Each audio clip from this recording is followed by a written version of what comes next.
Manejar sin casco en el barrio, a veces con cerveza encima, no respetar las señales de tránsito porque de pronto no hay cámara, la verdad. Adriana, a partir de mañana, esto lo vamos a... ¿Ya lo puedo votar? Ya, lo puede votar. Ya sabemos que así sea en el barrio.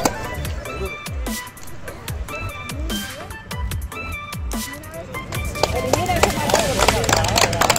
Tomar conciencia y permitir entregar las llaves o dejar la moto en algún lado y es preferible pagar tu taxi y arriesgar la vida.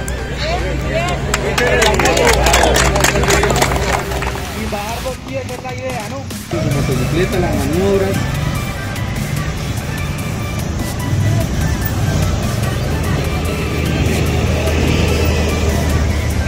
Queremos ver las maniobras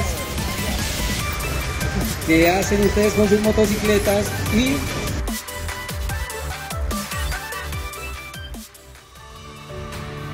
Policía Nacional de Colombia. Es un honor ser policía.